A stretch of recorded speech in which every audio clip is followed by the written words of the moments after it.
최고위원님 발표해 주십시오. 예, 지금 앞에 우리 김광림 최고위원하고 추경호 의원께서 추경 불호 이유에 대해서 상세히 설명을 하셨기 때문에 제가 좀 마이크랑 그 부분을 좀 얘기 드리고 총론 이미 다 나왔기 때문에 강론으로 들어가겠습니다. 지금 그 추경 사업이라고 나와 있는 것들 중에 쭉 보면요, 전체적으로 추경 중독에 너무 집착하고 있다. 양치기 소년이 되는 게 아닌가 하는 걱정을 금할 수 없습니다. 이번 정권 들어서 3년 내리 추경을 하고 있는데 최근에 제가 경험한 바에 의하면 3년 내리 추경을 한 정권이 없었던 걸로 저는 기억을 합니다. 그런데 어떻든 3년 내리 추경을 함으로써 시장에서 추경은 응당하는 거다. 그렇기 때문에 시장에 효과가 없어진 거죠. 양치기 소년이 세 번째 늑대가 나타났다 했을 때 마을 사람들이 아무도 안 나타나는 거하고 동일한 상황이라고 생각을 합니다. 특히 3년 연속 해가지고 추경을 하면서 3년 연속 추경에 반영된 사업들만 하더라도 지금 28개 사업이 있습니다. 28개 사업은 3년간 계속 추경에 반영된 사업이고, 그 3년 중에서 2번 추경에 반영된 사업까지 합치면 무려 70개 사업의 금액으로 64%에 상당을 합니다. 이만큼 추경을 그냥 늘 하는 거라고 이렇게 작정하고 아예 자기 돈이 아니고 공돈이라고 생각을 하니까 이런 상황이 벌어지는 것 같은데 굉장히 잘못된 태도이다. 정말 무책임한 재정 운영이다. 이렇게 얘기를 안 할 수가 없습니다. 이 무책임한 부분을 다시 한 번 더 반복을 해보면, 이번에 재원이 말입니다. 재원은 중에서 3조 6천억은 국채를 발행을 합니다. 국채를 발행하면 국채는 대개 한 10년, 20년짜리, 30년짜리를 발행을 하는데 결국은 다음 세대한테 부담을 지우는 거고, 또 그 중에서 상당 부분은 한 2조 7천에 상당하는 부분인데 각종 기금과 특별회계에 가지고 있던 여유재원을 땡겨 쓰는 겁니다. 그러니까 내년도에 세입 재원으로 쓰도록 예정되어 있는 돈을 금년에 당겨서 추경을 쓰는 거기 때문에 가불추경입니다. 가불추경. 경제를 정말 가불경제로 운용을 하겠다는 정말 무책임하고 뻔뻔스러운 그런 추경이다. 이렇게 생각을 합니다. 하는 결산상 잉여금 같은 경우에도 3,300억이 지금 포함이 되어 있는데, 한은의 결산상 잉여금 같은 거는 당연히 다음 년도 세입으로 그냥 자동으로 들어가게 되어 있는 부분이거든요. 그래서 이런 부분들은 굉장히 잘못된 부분이다. 작년도에 2017년도도 그랬고 2018년도도 그랬고 굉장히 세수 호황이 있었습니다. 민간은 어려워지고 있다고 하는데 정부만 호황이냐, 정부만 세수 풍년이냐, 이런 비판을 굉장히 많이 받았습니다. 작년도에 25조 원의 세수 호황이 있었는데 그 중에서 실제로 재원으로 쓸 수 있는 돈은 629억밖에 안 됩니다. 나머지는 전부 그 지방에다 나눠주는 돈이라든지 국채를 상환하는 돈이라든지 이렇게 다 자동적으로 소진되는 그런 돈입니다. 그러다 보니까 지금 현재 지방은 굉장히 재원이 많습니다. 아까 김광림 최고도 말씀하셨지만 25조 원의 세수가 추가로 들어오다 보니까 10조 원 정도는 지방교부세하고 지방교육재정 교부금으로 자동으로 나갑니다. 그것은 국회의 승인도 받을 필요가 없습니다.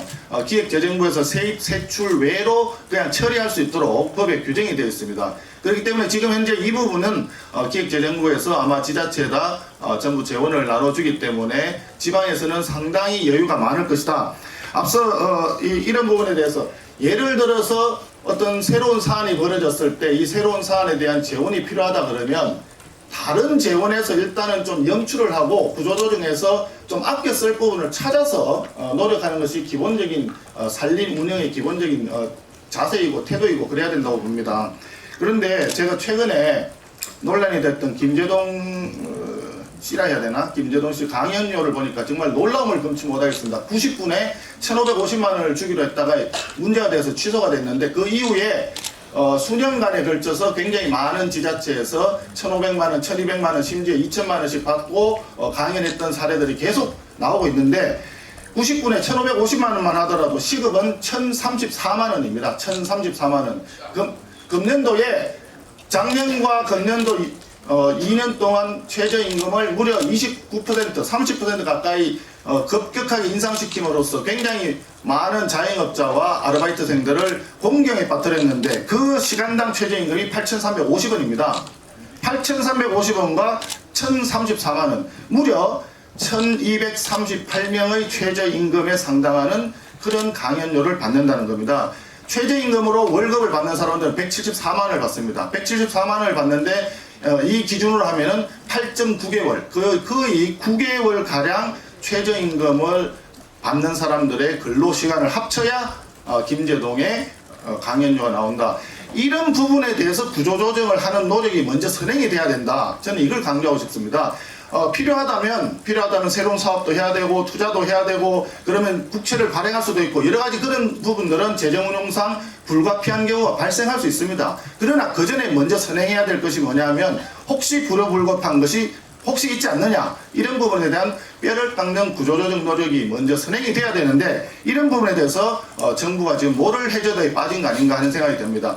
국민의 혈세를 가지고 모아서 세금을 가지고 우리가 정부가 지출을 하는 것인데 이것을 자기 돈이 아니다 해서 눈먼 돈이다 공돈이다 이런 부분들을 생각이 너무 강한 거 아닌가. 그런 게 단도직입적으로 나타난 게 대덕구에서 처음에 신청할 때요 강사료를 10만원대를 신청을 했답니다. 10만원대 신청한 것을 90분에 1,550만원을 책정했다는 건 보면 정말 이 재정에 대해서는 얼마나 안이하게 지금 생각을 하고 있는가 하는 걸 알 수가 있습니다.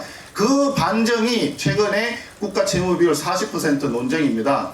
그래도 기재부에서 처음에 부총리는 40%라고 하는 가이드라인을 내부적으로 보고를 했던 모양인데 대통령의 한마디에 일갈하니까 바로 그 다음에 민주당 워크숍에서 45%까지 가겠다. 2022년도에는 국가 채무 비율 45%를 가겠다 이렇게 얘기를 했습니다. 국가 채무 비율 45% 가는 그 수준으로 전체를 다 재정 지출을 늘린다 하면 지금부터 3년간 내리 10% 이상의 재정 지출 증가율을 가져가겠다는 의지입니다. 그러면 정말 어마어마하게 재정이 늘어나는 거죠. 지금 현재도 아시다시피 금년도 재정 지출 총지출이 9.5% 원래 정부에서는 9.7% 가져왔다고 했습니다. 증가를 했는데 내년도에 500조가 넘으면 2017년도에 400조 넘었다가 불과 3년 사이에 100조가 늘어나는 그런 규모입니다. 국민의 돈이라고 눈먼 돈이라고 공돈이 아닙니다. 이렇게 쓰는 것은 대단히 잘못됐다 하는 말씀을 드리고 한 가지만 말씀드리겠습니다. 시간이 좀 짧아서 시간이 많으면 말씀을 많이 드리고 싶은데 이번에 추경 들어온 사업들 보니까요 현재 우리 자유한국당을 비롯해가지고 또 많은 국민들은 언론 환경을 기울어진 운동장 또는 심지어는 엎어진 운동장이라고 생각을 합니다. 그런데 이번 추경에 보니까 홍보 사업을 굉장히 많이 가지고 왔습니다. 이 상황에서 중화권 현지 판촉, 한아세안 특별 정상회의 홍보, 그 다음에 대중소기업 동방성장 홍보, 심지어 제로페이 홍보 및 마케팅에도 26억이라는 예산을 반영을 해왔어요. 추경에. 도대체 제로페이를 왜 국가에서 국민의 혈세를 갖다 퍼줘야 됩니까? 제로페이 자체가 잘못됐다고 얘기할 필요는 없습니다. 그것도 나름 이유가 있을 겁니다. 그러나 왜 서울시에서 시행하는 제로페이에 대해서 지방에, 강원도에, 제주도에, 호남에, 영남에 국민들의 인생을 왜 갖다 막아야 됩니까? 정말 이해할 수 없습니다. 거기에다 미세먼지 추가 대책 홍보, 미세먼지 홍보는 당연히 현재 홍보 다 들어가 있습니다. 미세먼지가 굉장히 국민들한테 건강에 치명적이다고 하더라도 그 부분에 대해서 홍보를 늘림으로써 미세먼지가 대책이 됩니까? 저는 이해할 수가 없습니다.